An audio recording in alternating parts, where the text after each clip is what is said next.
Please welcome to the stage, Eva Blake.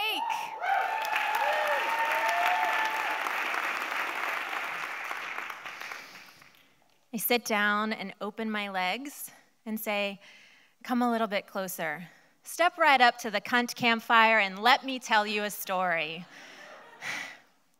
I'm in a room with amazing women at the Maximize Your Pleasure live boot camp, and they all scooch just a little bit closer. I tell them, you can look as long as you want. I describe exactly what I can see in the mirror between my legs. I walk through all of the parts of my anatomy, and then I tell them when I was a young teenage girl and I was trimming my pubic hair with a pair of scissors and I caught some of my own flesh between the blades. I point out the scars from my biopsies after a series of abnormal pap smears when I was 19. I take a breath.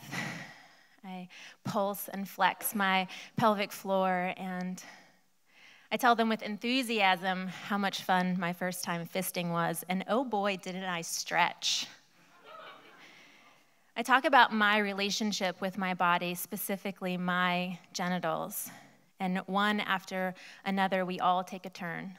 All of these women share their own personal story, heartbreak, and victory. I haven't met a single woman in my life, in my work, that hasn't had some kind of emotional struggle around her sexuality, her sexual pleasure, her sense of freedom, her right to feel autonomous in her own body.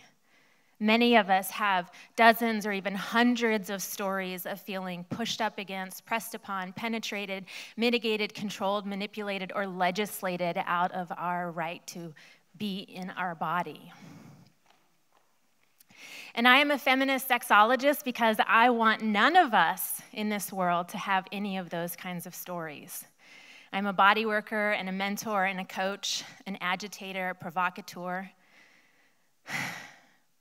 And in my one-on-one work, I get deeply intimate with my clients. I work primarily in the space of eradicating sexual shame.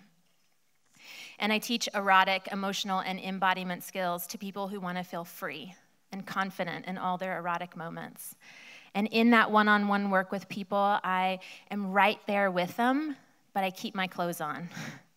So this boot camp is real different. It is immersive and participatory, it's full throttle, and it's fully naked. It's 3 full, intense days of exploring how do we own our sexual power without apology. And for me, I have to be on in every way imaginable as a facilitator. To be warm and kind and welcoming. And if you know me at all, you know that this is difficult for me. It's much easier for me to be direct and challenging, to push people a little further to their own edge. This is also a place where I tell some of the stories that I don't tell anywhere else. Places of my own successes and massive fuck-ups in relationship, in sex, in abuse, and even in breakthrough. At the end of the second day, I facilitate a mindful masturbation circle, a communal solo sex ritual, or a sacred circle jerk, if you will. Now, it is one thing for us to get into a room together and to talk about the importance of our sexuality, or even to share the details of what we do with our hands or hips or lips.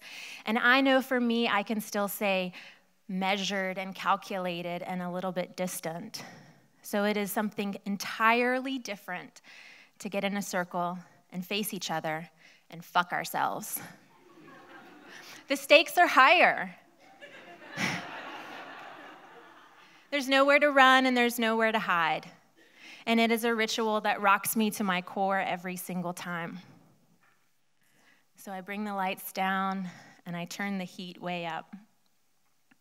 And when I'm in the room alone, while everyone else is at dinner, I set the altar in the middle of the circle. It's a short, low table, and it's covered with a silky red fabric with a candle in the middle. And I place all kinds of sensational delight toys in the middle. Floggers and whips and canes and feathers and rope and slappy things and nipple clamps and just a wide variety of gadgets, gizmos. And when the women arrive after dinner, they are nervous. Oh my God, what's gonna happen? How's it gonna be? I've never done anything like this before. And they're also beautiful and incredible and appreciating each other. Their ritual, sexy finery, the kimono, the colors, yellow and reds and purples, the red lace teddy, the fresh lipstick, and the jewelry. They're so sweet to each other. And the room is delicious. Now, we all have our own space, our own mat. We have gloves and lube and any kind of insertable or genital toys on our own, and we're laid out like spokes in a wheel from that center altar. And I facilitate a warm-up where I invite everyone to touch all the parts of themselves. So I start. Let's just take a breath. And feel your feet on the floor and feel the fabric on your skin. And see if in this confined space that you have, you can let your body, your sex, your imagination, even dare your audacity have a little bit of real estate as you stretch. From the top of the head, scratching the scalp and petting the hair, letting your fingers fall over the contours of your bones and across your collar and down your arms. And take off a layer of clothes.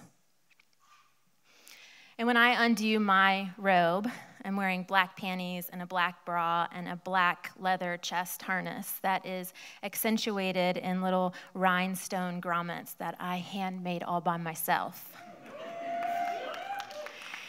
And as soon as my robe hits the floor, I think, oh my God, you can see me. And is this too much? Is this too kinky? Is that too kinky? All that stuff in the middle of the room? Did I push too much, too far, too fast? And I take a breath, come back to the body, circle the breasts, touch the belly, appreciate the bigness of the belly, whatever size it is, find the hips, swirl the hips. I have facilitated a circle like this more than a dozen times in the woods, in my own home, in a professional setting. And I really want to lead in a good way. I want to hold a container, a space for catharsis and curiosity and orgasm and opportunity. I don't want to dictate or demand.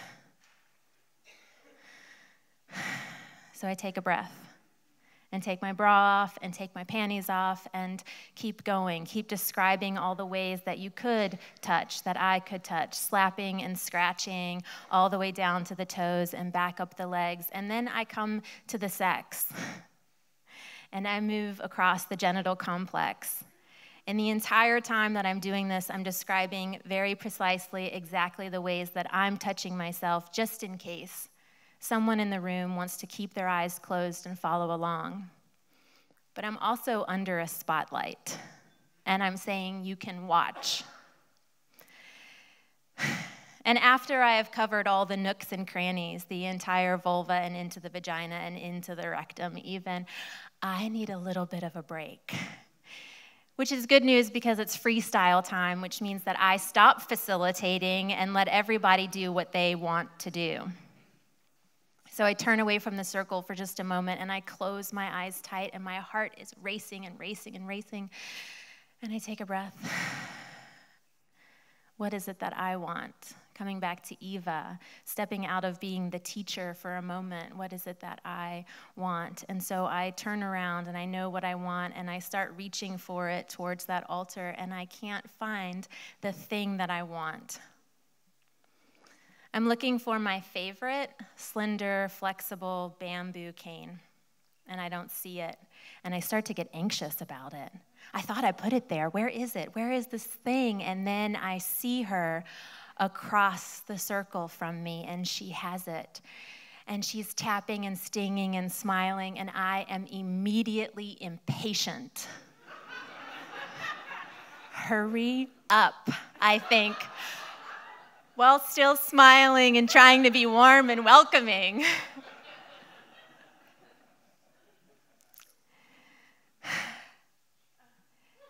And that cane, just even a few years ago, I had the same kind of existential crisis about that cane, bringing it out to a circle like this in the Tower of Toys that I was having about my bedazzled harness.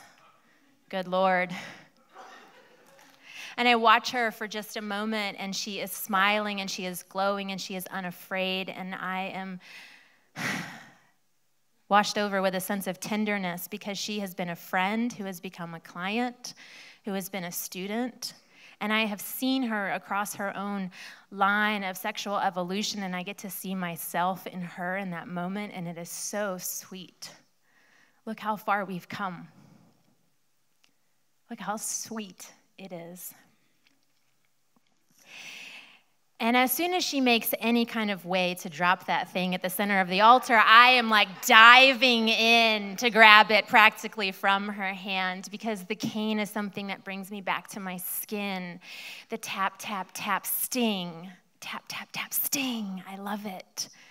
I get swept away in the rhythm, and when I tap and then sting, I can sting a little harder, and when I sting, I yelp a little bit, and when I yelp, I cuss out loud, and in a circle like this, after I cuss, I laugh, and it kind of breaks the ice in the room of the noise, and there's more laughter, and now there's a sense of it's okay to look and play, and it's sweet. And there's so much to look at in a room like this. Bodies moving and glistening. There's even someone in the room who's quiet and tears are coming down their face. There's someone staring into the mirror and fucking themselves in increasingly intricate positions with their legs. And, well, I can't do that with my legs.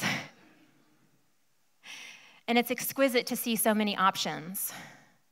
So the option that I take next is just to do something that I regularly do for myself, my own personal little sexercise, because I'm actually a little in my head and I want to come back into my body. So I plant my feet and I look into the mirror. And I feel fantastic. I look fantastic. I love the way that the leather is wrapped around my torso and is triangulating my tits. I'm wearing black nitrile gloves, the dark hair, the red lips. I love what I see in the mirror, and I feel fantastic. And so I do little squats.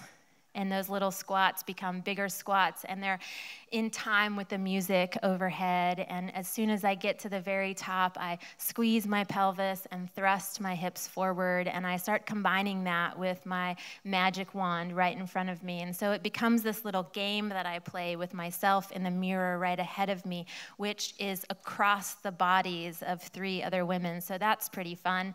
And I'm squatting up and down.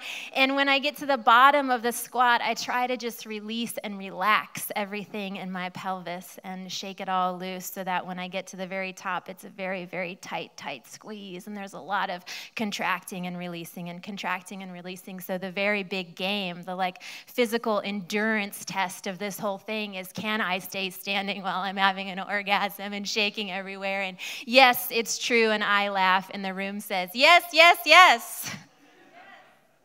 Yes. And then there's 15 minutes left. And so I'm the timekeeper, and of course that gets me into my head, 15 minutes.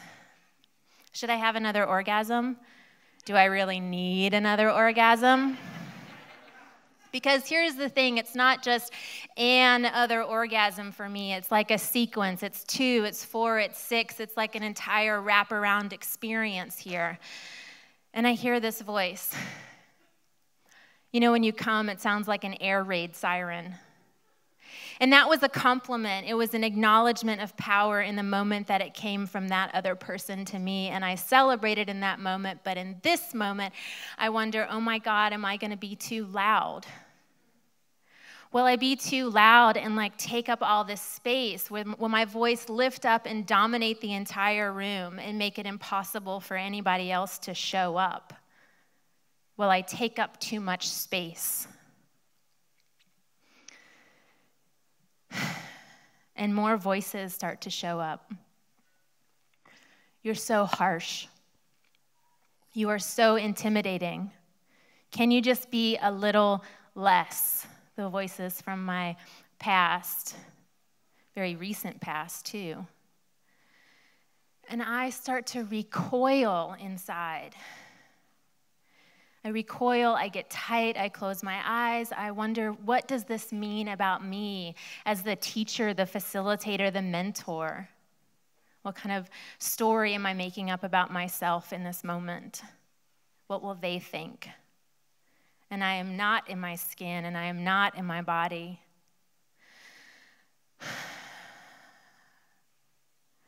And I close my eyes again.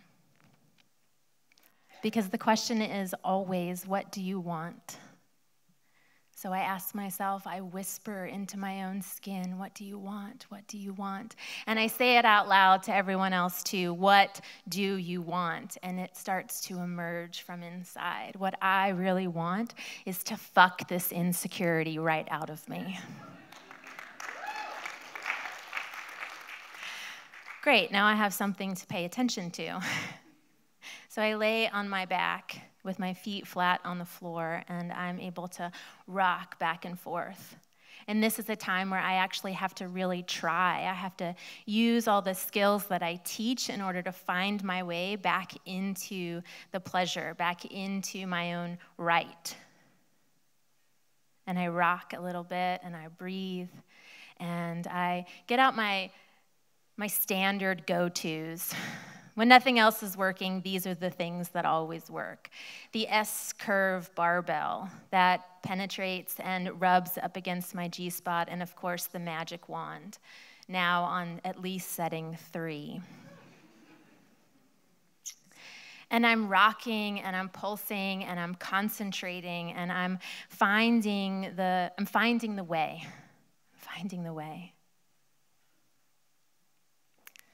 And when I can feel that this orgasm is rising up, or this series is rising up, I can also feel this great whoosh from my pelvis. I can feel the wetness come out, the squirting come out. I can feel like now I am sitting in a lake. And here we go. And this sound rises up, and it rises up into my throat, and it comes out, and it starts to change shape. And as it does, I can hear this chorus of women across the room, and orgasms starting to pop one after the other, and some excitement, and some yes, yes, yes, and some go get it, hallelujah. And it just feels like I am pushed through a portal, and I become the lioness who is staking her claim over her fresh kill, and she is broadcasting her ownership. This is mine. Her jaw is wide and her teeth are bloodied, and she says, this is mine. And in that moment, I am not sorry, because I am free.